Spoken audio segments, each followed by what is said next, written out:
Hi, I'm Rick Green. I'm always surprised at how many ADDers deal with procrastination by leaving a task to the last minute. The pressure, the stress, and dread become so intense they actually end up doing the task because it's the lesser of two evils. Maybe I shouldn't be surprised, but it's common. My experience is that that can work. The fear and anxiety can produce enough adrenaline and cortisol to get me to do something, to get something done. But if I'm honest, the results they're never as good as they could have been. And it's only after posting a video that I rush through, then I can see, oh, that could have been funnier or shorter or clearer or more to the point. If only I'd spent another day, if I'd started on next time, I'll start early. Especially frustrating if I come up with a brilliant analogy. Oh, that would have made that so much more memorable. The audience would have loved it. I would have got that standing ovation. It's like driving home from a party, and you go, oh, you know what I should have said back to him? Oh man. Now, to be clear, I'm talking about things that I leave to the last minute, and it's because I'm dreading doing it. I can look at a radio or television script that I've done many years ago, and sure, I can think of the odd tweak or edit, but mostly they stand up well. And those scripts went through multiple drafts. It wasn't like they were last minute.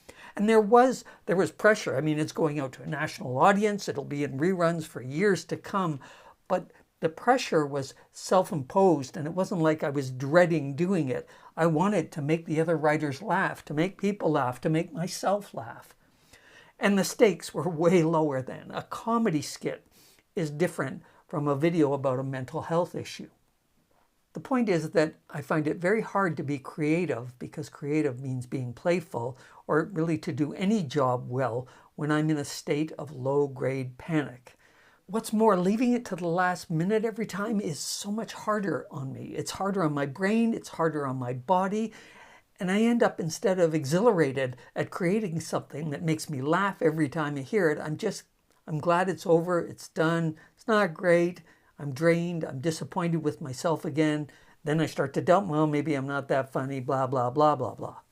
If I leave things till the end, I don't enjoy the process. And it's not just the writing process, leaving anything to the last minute, going to a party, going to a theater show, going to a movie, going to a doctor's appointment, going to the airport. If I cut it close, worrying I might get stuck in traffic, so I rush and we're out the door, and we're in the car. Did we remember the tickets? Oh, we got to go back and get the tickets. Or did I get the paperwork for the doctor? And we got to go back. And now there's consternation. Worse than that, there's this grim expression, the tightness. And it can start to border on frenzy. Hurry up. God, they're so slow. And the mood carries over. It carries over. I don't enjoy the play, or I'm in a foul mood for most of the party, or I forget the questions I wanted to ask the doctor. I'm stressed out. My wife is stressed out. Two people's evening ruined. Finally, it came to a head. I'd had enough. We arrived with seconds to spare for a big theater show. Our friends were already there and worried something had happened to us. We plopped into our seats, and there we are. But I was in such a state. I was snippy with Ava. I was mad at myself. We paid probably close to $200 to have a miserable evening and a miserable drive. And that was it. At the end, driving home, we talked about it and said, that's it, no more. Since then, we leave early, plenty early. And we arrive early, almost always.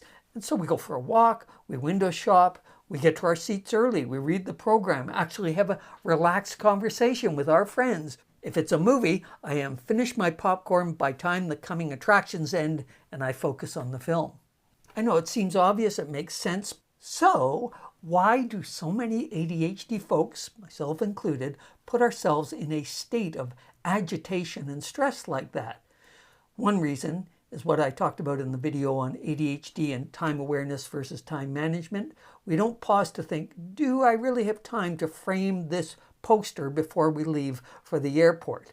I mean, there certainly are good reasons to procrastinate sometimes. I still do it when I have an idea for a video, but the idea is not quite there yet. I mean, it's okay. I kind of know what I want to say, but it could be better. I haven't quite got it right, so I let it percolate. And since I'm not writing with 3 or 4 other writers who could improve it, and then I can go, okay, and come back to it, I have to let it sit for a while so that I can come back to it and see it with fresh eyes and see, here's the problem, or here's what it could use, or this is the point that I'm actually trying to make. Relying on stress may work for college assignments, but by the time you get into your 50s, it's taken a toll. And it's costing you in terms of trust from other people and your self-esteem, and it may cause you promotions and all kinds of problems. So why do we do it? Well, I have a theory as to why so many of us rely on stress and urgency to finally get things done. You want to hear it? I'll assume you said yes. It's because it's what we know. You see, it worked for us once upon a time, and so we decided it's the only way we can get things done.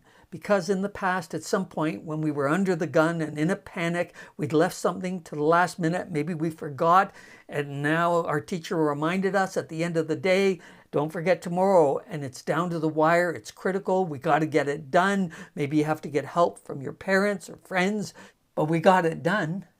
Or we didn't, but we handed it in late and managed to sweet talk our teacher or boss or customer into giving us a break, bending the rules. We charmed them with our wit and sincerity, or we act coy and contrite. My dog died and my grandmother ate my homework, and then she died. We may even use our ADHD as a kind of get-out-of-jail card. Don't do that.